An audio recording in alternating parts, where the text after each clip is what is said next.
You're listening to the audio production of Hero on a Mission, A Path to a Meaningful Life by Donald Miller, published by HarperCollins Leadership and read by the author.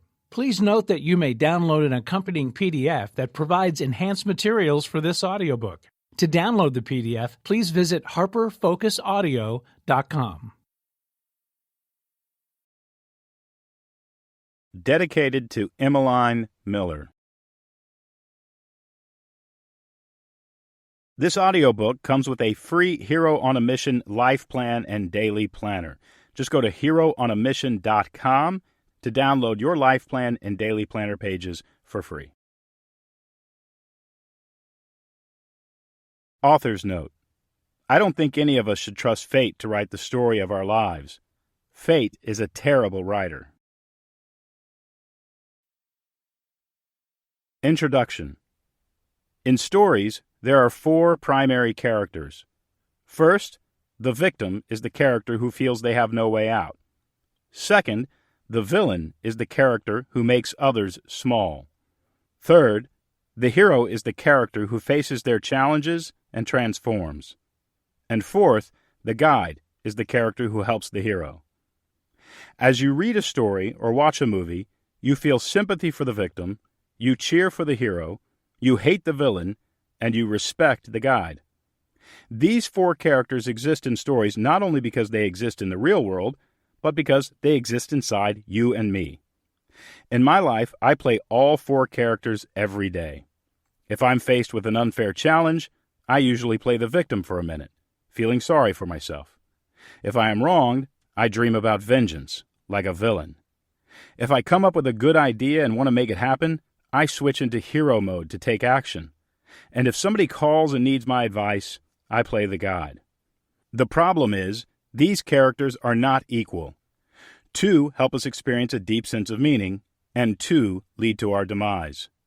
For many years, I mostly played the victim, and this mindset negatively affected the quality of my life. As I'll explain in the book, I did not like myself. I did not like my life and was not respected by others. I also didn't make any money, did not have healthy relationships, and was not competent as a professional. My life played out like a sad tragedy, and it would have gone on that way if I'd not discovered something. I realized that my problem was not my circumstances or my upbringing or even past trauma. My problem was the way I viewed myself. Again, I viewed myself as a victim. As I understood more about the powerful characteristics of heroes in literature and in movies, though, I became curious about whether embodying some of those characteristics would create a better life experience. Living like a hero, which is nothing like you might think, heroes are anything but strong and capable, they are simply victims going through a process of transformation, entered me into, unknowingly, something called logotherapy, a therapy created by Viennese psychologist named Viktor Frankl. I will explain much more about logotherapy in this book. Entering into logotherapy changed my life for the better. I went from being sad to being content. I went from unproductive to productive. And I went from having certain fears of close relationships to being able to enter into and enjoy those relationships.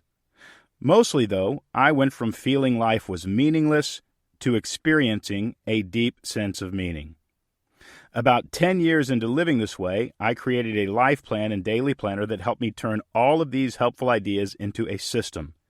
And that's what this book is about. It's about living like a hero so you can experience a deep sense of meaning. The book teaches a simple-to-use system allowing anybody to live a life that delivers a deep sense of meaning. If you have struggled with a feeling of futility, or if you are tired of the story you've been living, or if you are having to start over and create a new reality for yourself, I hope you find this book to be helpful. Act 1. How to create a life of meaning.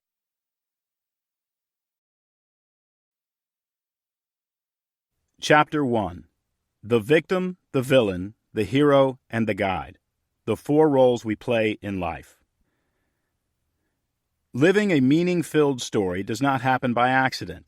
In fact, living a good story is a lot like writing one. When we read a great story, we don't realize the hours of daydreaming, planning, fits, and false starts that went into what the reader may experience as a clean line of meaningful action. Stories can be fun to write and fun to live, but the good ones take work. Whether we like it or not, the lives we live are stories. Our lives have a beginning, middle, and end, and inside those three acts we play many roles. We are brothers and sisters, sons and daughters, mothers and fathers, teammates, lovers, friends, and so much more. For many of us, the stories we live feel meaningful, interesting, and perhaps even inspired. For others, life feels as though the writer has lost the plot. All of this begs the question, though, who is writing our stories? Is God writing our stories? Is fate writing our stories? Is the government or our boss or the church writing our stories? I heard an interview with a physicist once who espoused the possibility our stories actually don't exist in time at all, and they have not yet started and are already done at the same time, or rather, in the absence of time. Perhaps this is true, but even if it is, I'm not sure how it helps me enjoy life any more or less. The truth is, we all have to live this life and experience it within the confines of time, and I'm guessing we all want the experience to be as meaningful as possible. For practical purposes, it is my position that the author of our stories is actually us. Perhaps the single greatest paradigm shift I've had as a human is this idea. I am writing my story, and I alone have the responsibility to shape it into something meaningful.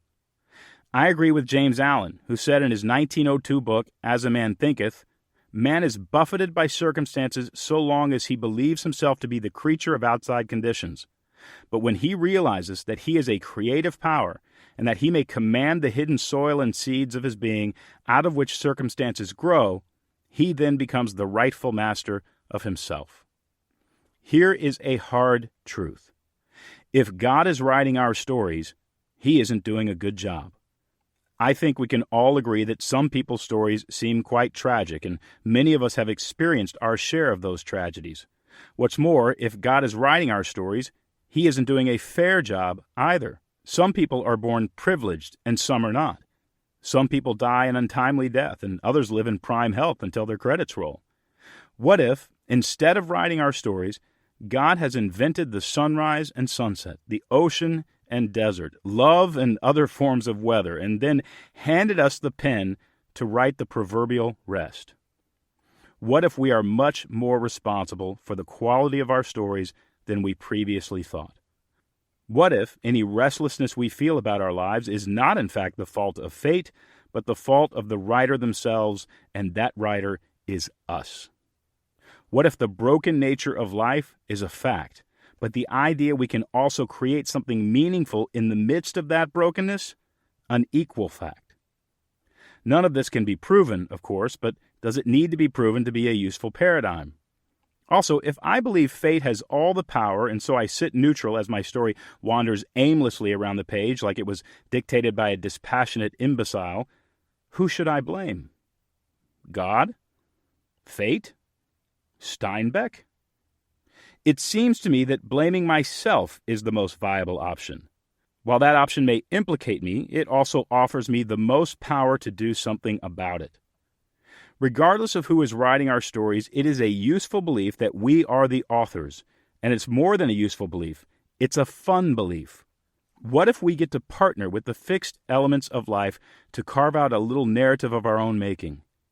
If we are tired of life, what we're really tired of is the story we are living inside of. And the great thing about being tired of our story is that stories can be edited. Stories can be fixed. Stories can go from dull to exciting, from rambling to focused, and from drudgery to read to exhilarating to live. All we need to know to fix our stories are the principles that make a story meaningful. Then, if we apply those principles to our lives and stop handing our pen to fate, we can change our personal experience and in turn feel gratitude for its beauty rather than resentment for its meaninglessness. The victim, the one who feels like they have no way out. If you were a writer and came to me with a troubled story and said, "Don, this story isn't working. It's not interesting, and I don't know how to fix it," The first thing I'd look at is the lead character. Who is this story about, and why isn't this character working to make the story meaningful? As I mentioned in the introduction, there are 4 major characters in nearly every story: the victim, the villain, the hero, and the guide. One thing that will ruin a story fast is if the hero, the character that the story is about, acts like a victim. You cannot have a lead character in a story that acts like a victim. This is true in stories, and it's true in life. In fact, this is true in stories because it's true in life. The reason a hero that acts like a victim ruins the story is because a story must move forward to be interesting. The hero must want something that is difficult and perhaps even frightening to achieve. This is the plot of nearly every inspirational story you've ever read. A victim, on the other hand, does not move forward or accept challenges. Instead, a victim gives up because they have come to believe they are doomed. If you think about it, then, a person who surrenders their life to fate is the essence of a victim. By surrendering their story to fate, they allow fate to decide whether they succeed in a career, experience intimacy, cultivate a sense of gratitude, or set an example for their children. Fate, then, does a terrific job managing the scenery, but little to push the plot of the hero forward. That job was the hero's to do, and they didn't do it. Likely we all know a person or two who seems to live this way. Or worse, we may actually live this way ourselves. Victims believe they are helpless and so flail until they are rescued. Actual victims do exist and do in fact need to be rescued. Victimhood, however, is a temporary state. Once rescued, the better story is that we return to the heroic energy that moves our story forward. The truth is, I used to be gloomy and sad myself. When I was in my mid-20s, I hit a stall. I rented a small room in a house in Portland, Oregon, and slept on a low-slung couch bed that folded out to form a lumpy mattress on the floor.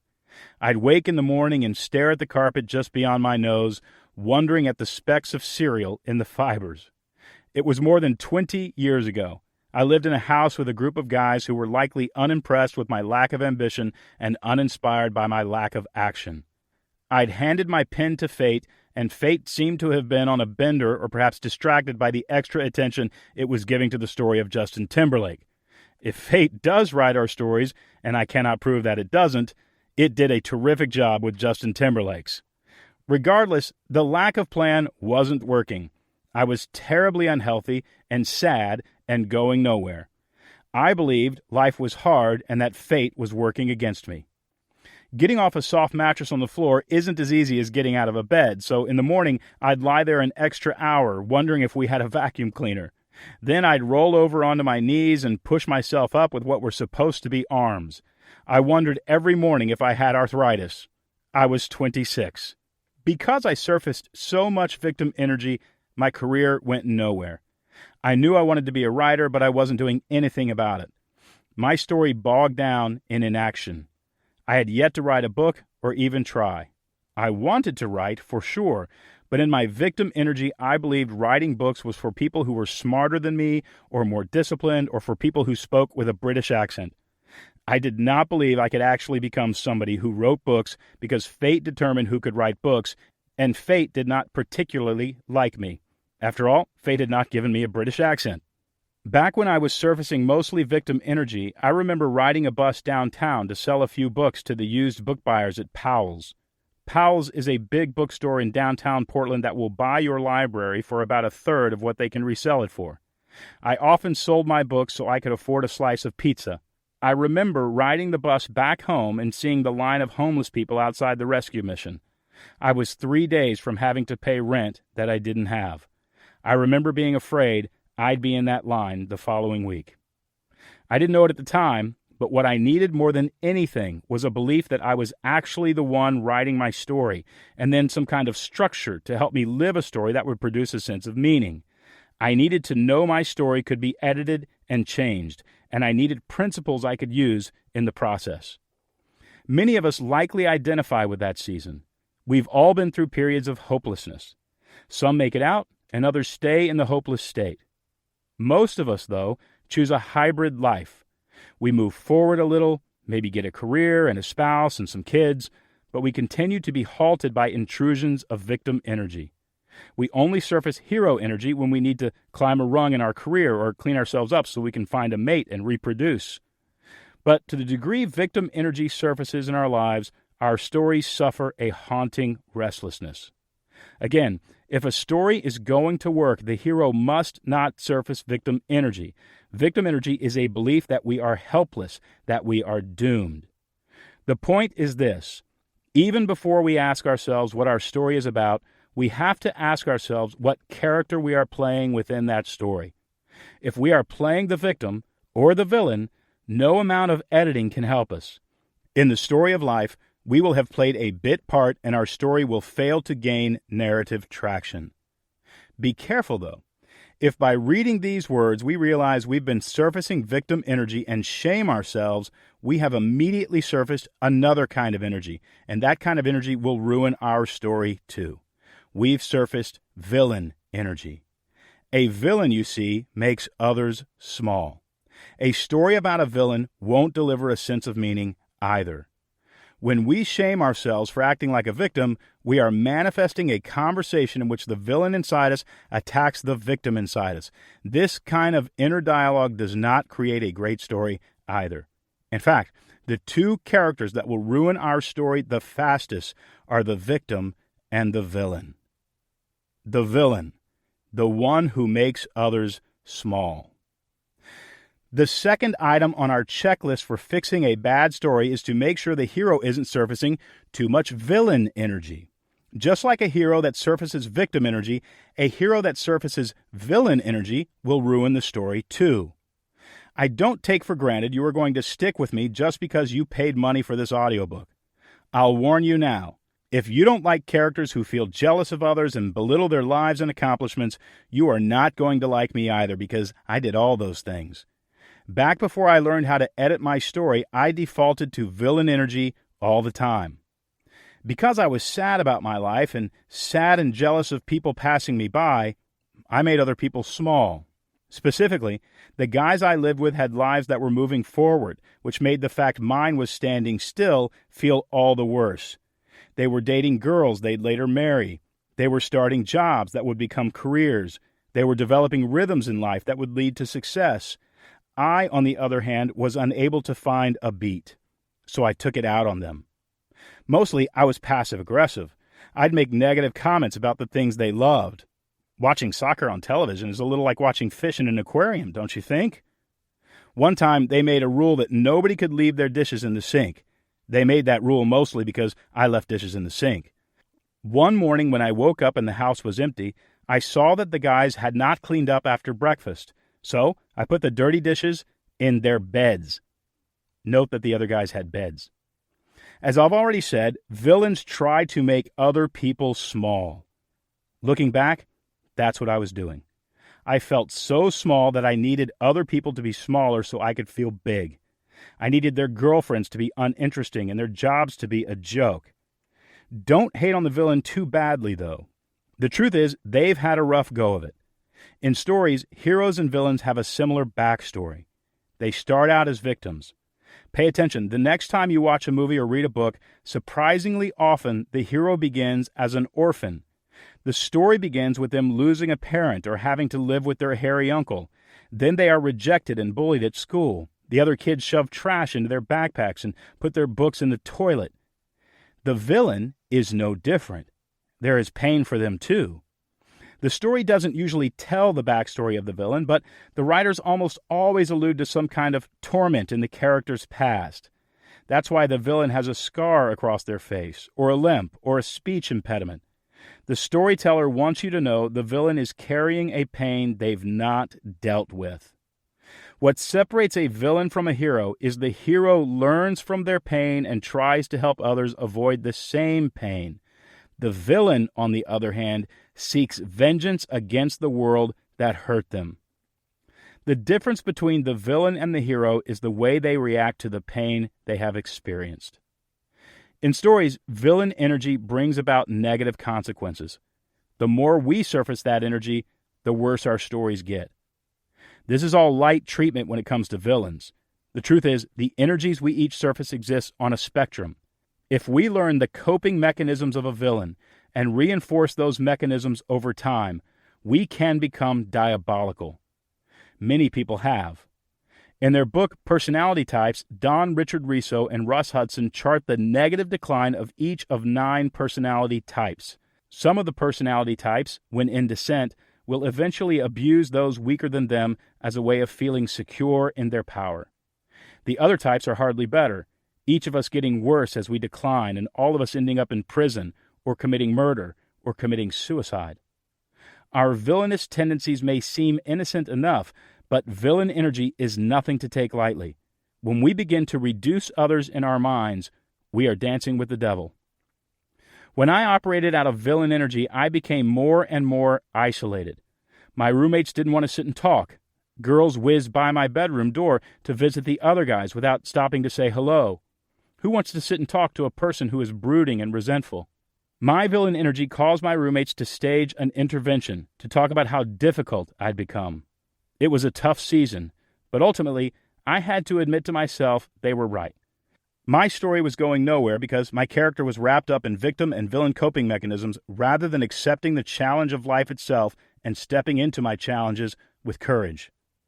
We know we are surfacing villain energy when we dismiss other people's comments or when we think of them as lesser.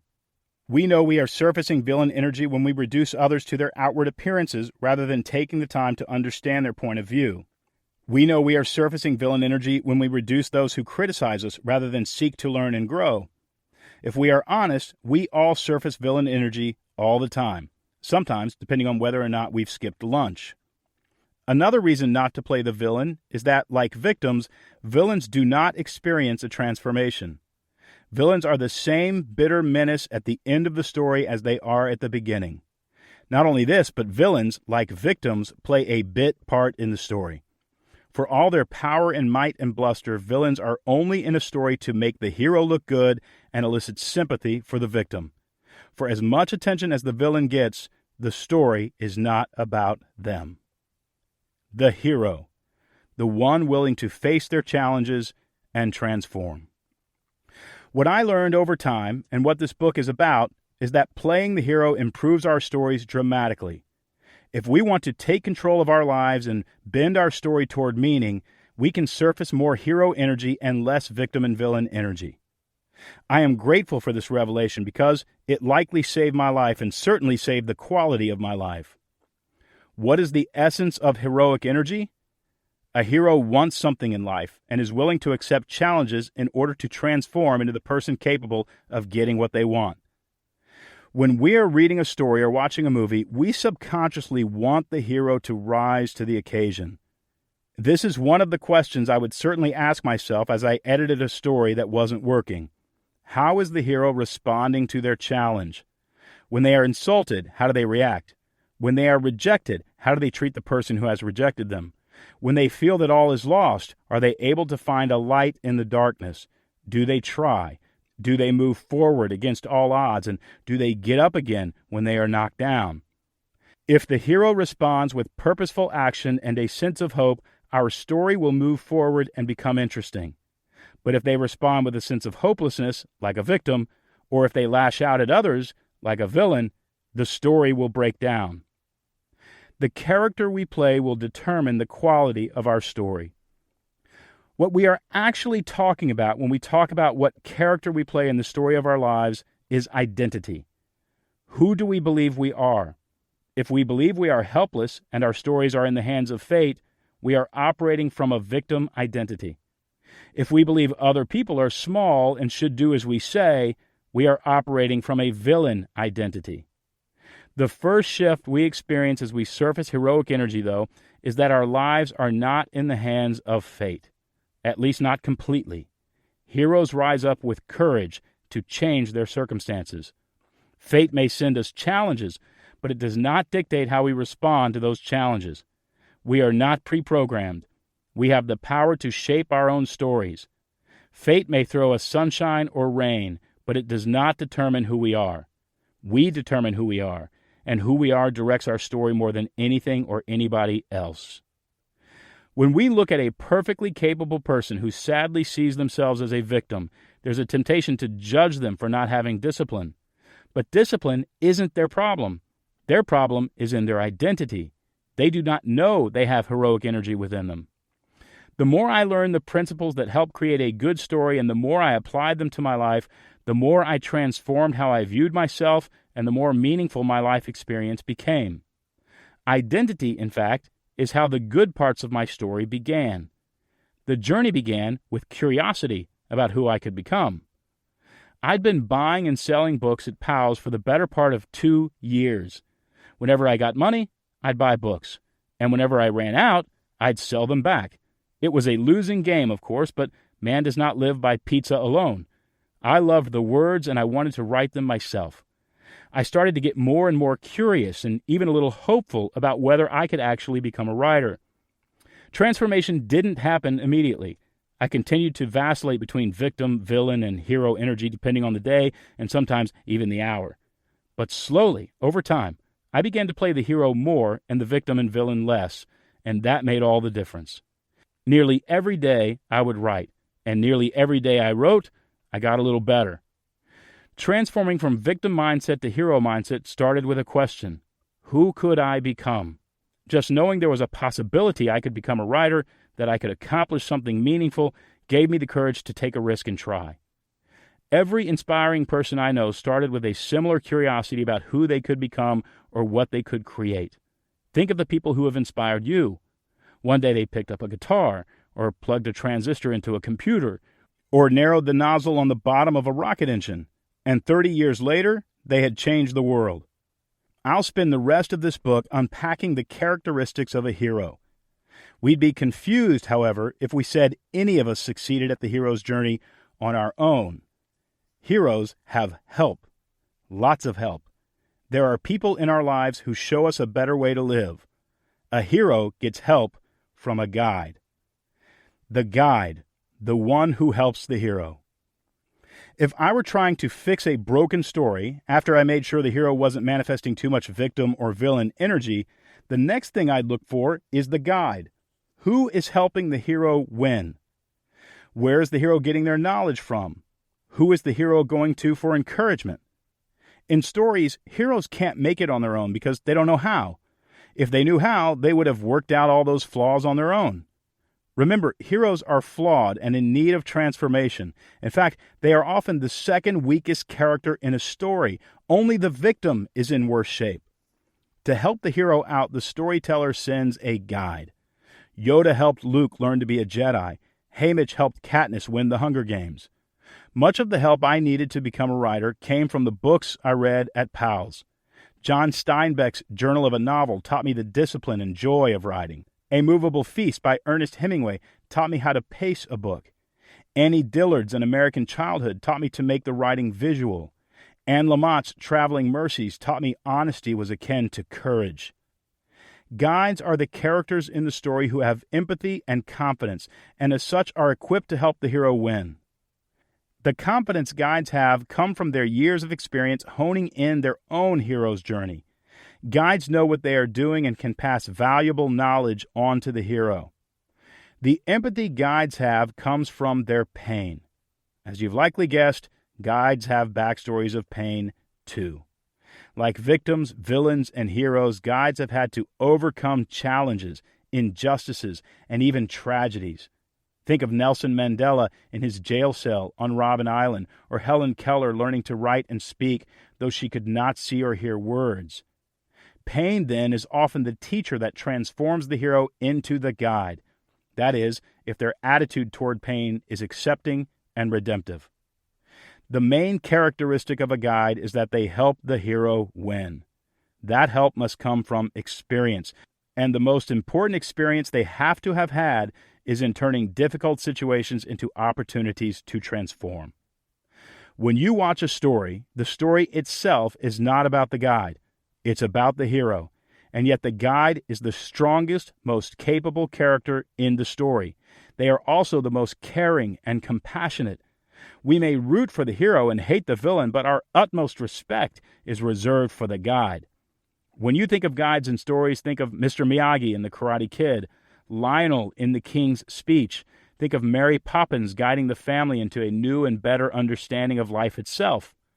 To me, becoming a guide is the most meaningful transformation that can happen in a human life. Even as I write these words, my wife, Betsy, is pregnant with our first child.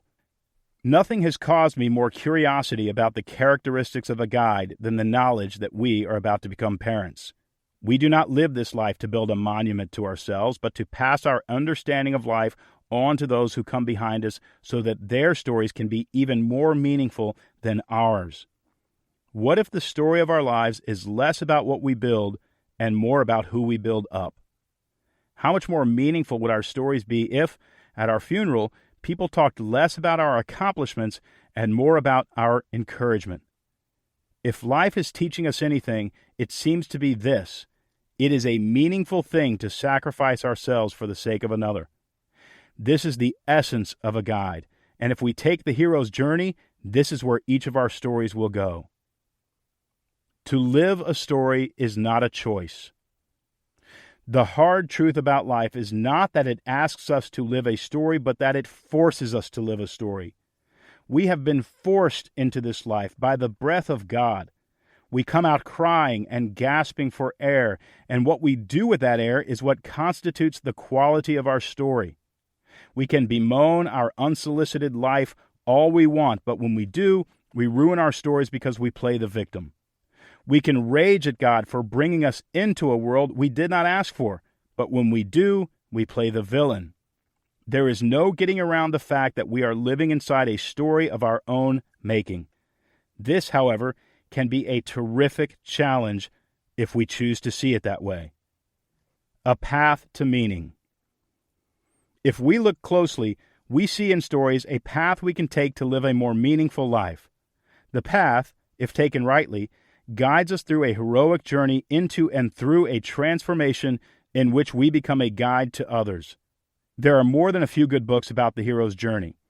There have been many more written about experiencing a sense of meaning.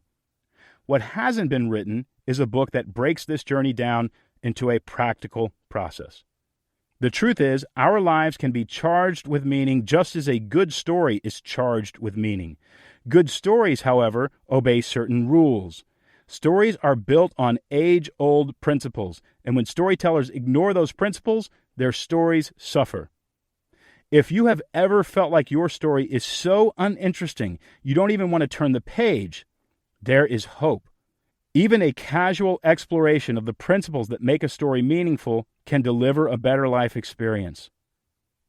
As my own story began to get better, I noted many of the principles that were causing the improvement, and about 10 years ago turned those principles into a life plan and daily planner. Since creating my life plan and performing the morning ritual of filling out my daily planner, I've maintained that strong sense of meaning. Life has not been perfect, and I've not always been happy. But in the 10 years since I created my life plan and used the daily planner, I've always woken up interested in my own story. I've written books, started a company, met a wonderful woman, and I'm starting a family. I'm late to the family game, but better late than never. Regardless, I used to not like life, and now I do. Even with its injustices and tragedies, it is a beautiful experience, and we get to participate in making it so. One of the great tragedies a person can experience is to feel dispassionate about their own life. To wake up believing fate is writing a terrible story that we are bound to is akin to being imprisoned in our own skin. The idea that fate writes our story is a lie. We do not suffer fate. We partner with fate to write a story generated from our own God-given creativity and agency. And that story can be more than interesting. It can be meaningful. The rest of this book will explore how. Chapter 2. A Hero Accepts Their Own Agency. For an unfortunate number of years, I ignored the idea my life could be better. I rejected the idea I needed to create structure and a rhythm, and ignoring those ideas cost me a great deal. I'd say ignoring the fact I needed to take control of my life cost me an entire decade of personal progress. If I could go back, I'd take my life more seriously. Specifically, I'd take my work more seriously. I'd live with some discipline. Back then, though, I was entirely controlled by moods. I only wrote when I was emotionally ready. I'd wander Portland all day long, going from coffee shop to coffee shop, listening to music on my headphones, trying to muster up the mood to write the next paragraph. There were seasons, and I'm not exaggerating, when I'd spend up to 3 days trying to find an inspiring feeling so I could write the next page of whatever book I was working on. I remember a certain chair at Common Grounds Coffee House on Hawthorne. I wrote a good page there one morning and came to believe the good words would only come if I were sitting in that chair. For the better half of a month, I'd show up in the morning, and if somebody was sitting in that chair, I'd go next door and eat breakfast tacos at the table by the window until whoever had been sitting in that chair left the coffee shop. I know all this sounds like the writer's life, but career writers don't live this way. Stephen King and Annie Dillard and James Patterson treat writing as a discipline. They clock in like blue-collar workers and build their books brick by brick. All my wandering around searching for a mood was victim mindset. Victims live at the mercy of forces outside themselves.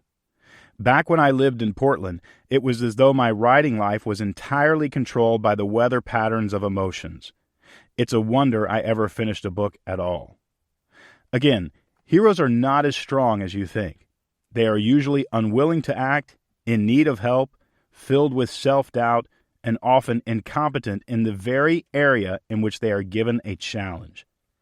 The journey, of course, changes them. Still, the hero must participate. They must decide to take the journey. Bilbo leaves the Shire. Ulysses sets sail. Romeo scales the wall into Juliet's courtyard. At some point in a story, the characters divide, and it becomes obvious who will be the victim, who will be the hero, and who will be the villain, and who will be the god. I'd never have been able to accurately put words to it, but during the season of frustration with my roommates, a seed had been planted. I needed to change. I needed to take my life seriously and practice some discipline. The heroic transformation begins when the hero takes responsibility for their life and for their story. The hero becomes the hero only when they decide to accept the facts of their life and respond with courage. I understand the fear of trying, though. As I said, I was reluctant to embrace structure. Thinking of myself as a victim offered me one thing that a heroic mindset couldn't provide: an excuse. I think that's the big reason for the lack of transformation in the life of a victim. When we think of ourselves as a victim, we get to stop trying because we believe we are helpless. When I talk about victim mindset, I'm not talking about actual victims, of course. Actual victims really are hopeless. They are trapped in a dungeon, beaten and abused. Truly, they have no way out. At no point in my 20s was I an actual victim. I just wanted to think of myself as a victim so I wouldn't have to try. I often wonder if people pray for rescue and then resent God for not helping them, only to realize, in time, that God did not rescue them because they did not need to be rescued. They were not actually victims. The locus of control. Psychologists have a name for the act of surrendering power to outside forces. It's called an external locus of control. It means that the person surrendering power believes external forces are in charge. An internal locus of control means we believe that, to a large degree, we are actually in control of our own destinies. But an external locus of control means we believe we are helpless to outside forces. This is an important transition for all of us to make. Psychologists have associated an external locus of control with higher levels of anxiety, higher rates of depression, lower wages, and troubled relationships. An internal locus of control, on the other hand, has been shown to correlate with a stronger sense of belonging, less depression, higher wages, and more fulfilling relationships. These correlations make sense.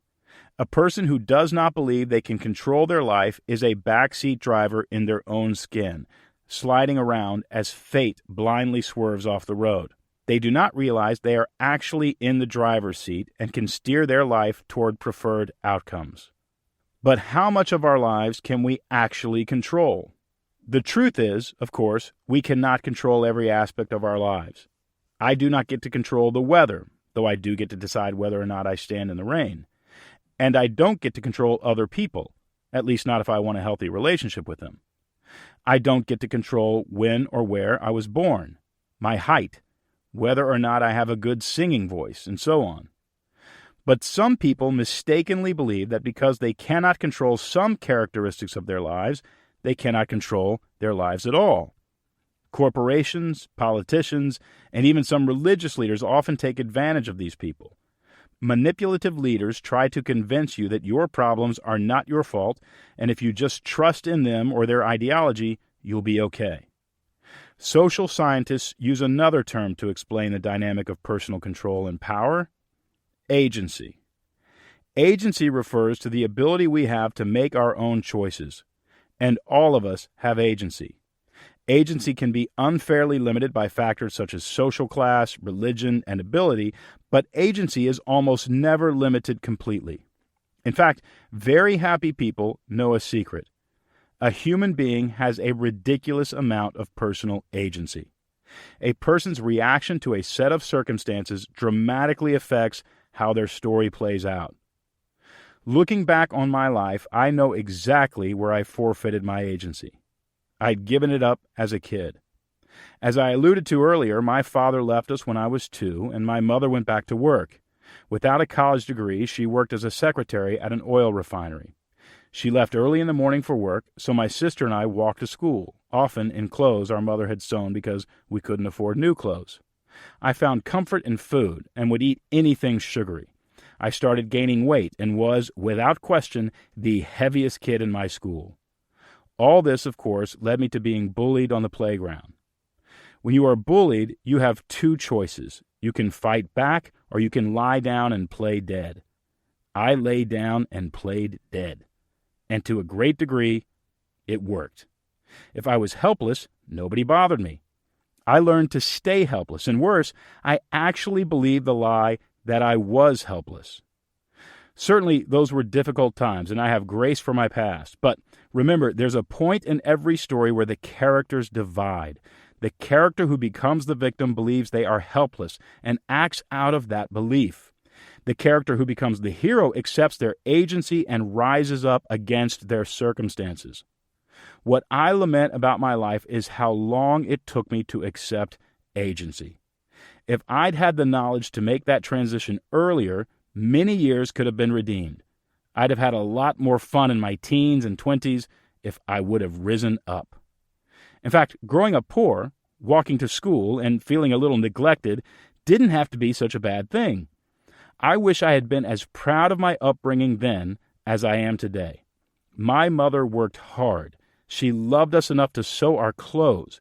We had it tough, but when you have it tough, you learn to get tough, if you are willing. It just took me a lot longer to be willing. But what if we really are victims? What I lament even more is that I spent time playing the role of victim while there were actual victims in the world. My wife serves as chairman of the board for an organization called Rescue Freedom. Rescue Freedom helps survivors of human trafficking escape, find safety, and recover from their trauma to live healthy, happy lives filled with meaning. It's a truly beautiful organization. When I think about actual victims, I think about the children Rescue Freedom helps. It's embarrassing that I once viewed myself as helpless when I was not helpless. In fact, even the survivors of human trafficking that Rescue Freedom helps are never referred to as victims. They are referred to as survivors, because that's what they are. These children are strong. They are heroes who needed some help to rise up against their oppressors. They are characters in a story with a bright and shining future. They are not charity. True victims can easily turn into heroes once they are set free. In fact, former victims who are now heroic survivors are some of the strongest, most courageous advocates for change because they know firsthand the oppression and pain that exists in the world. My favorite philosopher, Viktor Frankl, is a terrific example of a real victim who, through sheer strength of will, summoned the heroic energy to transform himself to live an incredible story. In the 1930s, his therapy, called logotherapy, began to invite people who saw themselves as victims into a life of meaning. Logotherapy translates into a therapy of meaning. Frankl used it to treat patients who were suicidal, and the treatment worked. Many of his patients experienced a positive transformation as they began to work on projects, join communities, and consciously reframe their pain to see it as a benefit. He taught his patients to realize their own agency. Frankl's theory about life having meaning, even in the midst of extreme pain and suffering, was tested and proven. The psychologist had been working hard on a manuscript explaining his theory when the Nazis invaded Vienna in 1938. As a Jew, he was taken captive. Before he was taken, though, his wife, Tilly, sewed his manuscript into the lining of his coat so he could continue his work. On day one in the concentration camps, his coat and manuscript were taken. His work was lost. The Nazis then separated the psychologist from Tilly, who was pregnant with their first child. She was then murdered in the camps, along with his unborn child. Frankl would soon learn that his mother and father had been murdered too. He was understandingly despondent and near suicidal himself. Instead of taking his life, though, he realized his life could still have a purpose.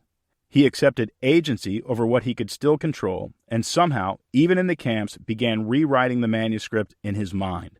Even amidst the forced labor and death that surrounded him, he continued his work, not allowing his captors to take what remained of his agency. In the camps, friends would come to him and challenge his notion that their lives had meaning, even as they were treated like animals. Our stories will be told, and when they are told, Frankl explained, the world will know there is an evil which must be protected against. Even if they kill us, our lives serve a purpose. Our lives have meaning.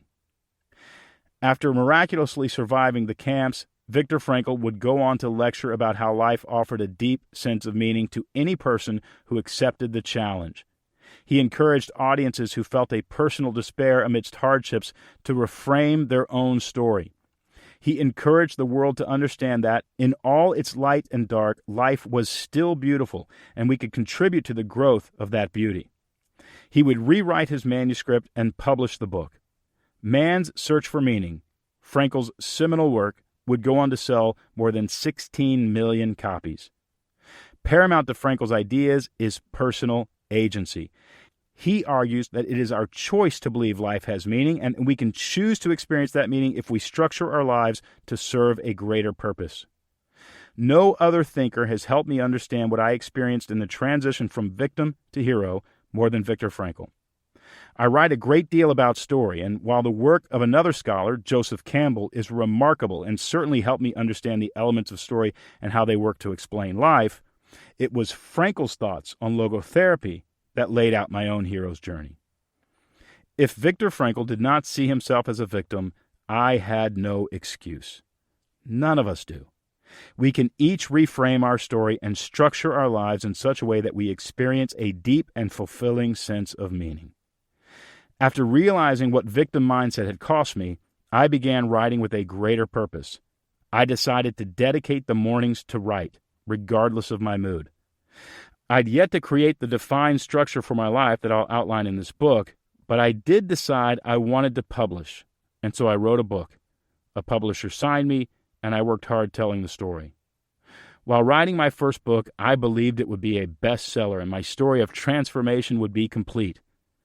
The book sold about 37 copies, and my mother bought 20 of them. It was a failure.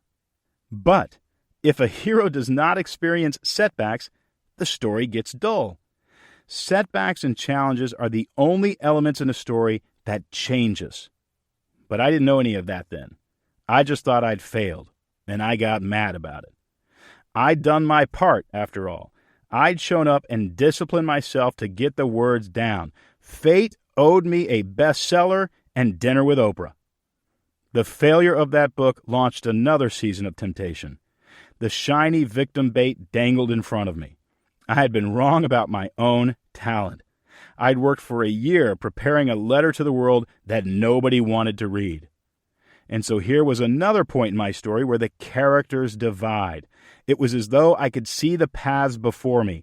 I could choose to play the victim or the hero. The victim path offered me an excuse. It tempted me with the sympathy that others would offer. But knowing how tiring and empty that story was, I decided to take the better path. I started looking at the bright side. Writing a book nobody had heard of made me an exceptional conversationalist at dinner parties. So you wrote a book. Can I find it at a bookstore? It's not on the shelf, but if you ask the guy behind the counter, he can order it, and you can borrow it from the library, but, I don't get paid for that. I kept writing, and the next book would sell well. I was still very overweight, though. When people lined up after my book readings, I asked whom to make the autograph out to with burger on my breath. I wore large sweaters, even when it was warm. I was still absolutely terrible at attracting women. But somehow, that made me come off as the underdog, and readers liked that. At book readings, people looked at me with hope, as though the part of them that binge eats ice cream while watching television could someday write a book too. I kept trying. I lost some weight. I got a girlfriend, and when that didn't work, I got another. Then I began structuring my life with a little more discipline.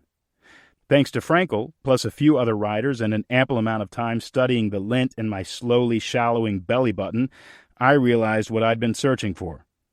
Frankel nailed it. I'd been searching for meaning. His prescription for meaning was simple. In the next chapter, I'll talk about it and how I experienced it. Essentially, though, it was to throw yourself into a story in which you try to accomplish something important. You accept the challenges and overcome them if you can. I lost my victim mindset like I lost the weight. Slowly, inconsistently, and often with setbacks. Still, if you want to lose 12 pounds in a year and only gain 4 back the following year, I can help. All you have to do is worry a lot. It takes a long time, but until you shed the weight, you can wear a large sweater. Meaning is the same. You accept your own agency. You move your locus of control from outside yourself to inside yourself. You go on intentional adventures, and you get to experience meaning. You have a goal. You overcome challenges. You put another page in the typewriter. You wake up each day, and you push the plot forward. The more I lived intentionally and the more focused my life plan and daily structure became, the more I transformed. In the challenge of writing another book, I felt meaning. In the fear of talking to a girl at church, I felt meaning. In buying a puppy, in climbing a mountain, in learning to kayak, there is meaning. It's more nuanced than that, but I trust you understand. To experience meaning, you have to accept the fact of your own agency and move into your life with intention. The point is that life feels like it has meaning if you structure your life so that you experience it. I began to realize that life and writing stories had some of the same rules. If the characters do not want something, do not face their challenges, and do not try hard things and grow, the story doesn't work. If we don't want something, face our challenges, and try hard things, our life stories don't work either. I didn't fully know what those rules were just yet. I was still figuring them out. But I did realize that I had a great deal of control over my life, especially over my attitude. Again, I accepted the fact of my own agency, and my life slowly started coming together. What if life is not meaningless? Later that year, a friend's friend asked if we could get together to talk about writing. He was a young, unpublished writer who had read one of my books and wanted to know how the publishing process worked. We sat and talked for a while, and I slowly realized he was a nihilist. He rejected the idea that life had meaning. At one point, as he pontificated somewhat poetically about the great burden of his existence, I interrupted him. "What if life is not meaningless?" I asked. "What do you mean?" he said. "Well," I said, "what if life has meaning and you just have to live a certain way in order to experience that meaning? What if dialectical reasoning won't get you to the answer?" "Explain," he said. I should not have worded my response this way, but I said, what if life itself is not meaningless? What if just your life is meaningless? We did not become friends after that, but I still think it's a valid observation. What if life is like a story and you and I are in the theater of our own mind looking out the camera of our eyes and the story unfolding feels either meaningful or meaningless based on what we decide to make happen in it? And what if we trust fate to write our stories, it feels meaningless? But if we accept our own agency and structure our lives a certain way, our lives become charged with meaning. I don't think my answer was good enough for my friend's friend. I think he wanted proof that life had meaning before he was willing to experience that meaning. But to me, the whole idea that meaning can be experienced but not proved was making more and more sense. I could not explain why I was beginning to feel a greater sense of purpose or was more interested in stepping into my shoes every morning. I just knew meaning was happening. And it all had to do with dreaming up a story and living into that story. It all had to do with living as a hero on a mission. I believe there are millions who, when the story of their childhood and high school and college ends, sit in the empty theater of their mind, watching the credits roll, waiting for fate to tell them yet another story. But once we are on our own, our parents, our teachers, and our culture stop telling us what to do, we have to dream up something for ourselves. The term I now use to describe the restlessness of sitting in the theater of our minds waiting for something to happen is narrative void. No longer being interested in your own story, mainly because the story isn't interesting. That's how many people live. And it's sad. This is what I had begun to understand, and I have come to believe it more every day for the past 20 years. My life is no less difficult than anybody else's, and I am not always happy. But in answer to the question of whether my life feels charged with meaning, I say yes, it does. Now, many stories didn't work out. Every good writer has thousands of pages they've tossed into the trash. Bad writing is bad writing, and it's the same in life. Not every day works out. But many of the stories I tried to live worked terrifically, and I'm glad of that. Betsy and the Coming Baby, this book, my company, our home. I'm not the same man I used to be because the stories I've chosen to live have transformed me into somebody else. In stories, characters who try hard things transform. They have to. The person they were is not enough to overcome their challenges. They have to get stronger, humbler, more tender, smarter. They have to change in order to get over the wall. And in the growing pains that come with transformation, there is an experience of meaning. I can't prove it, but back then I began to feel it, and I still feel it today. When we live as victims, we do not experience a deep sense of meaning. But when we live as characters acting on an important mission, we do. So how can we accept our own agency and live in such a way we experience meaning? I'll tackle that in the next chapter.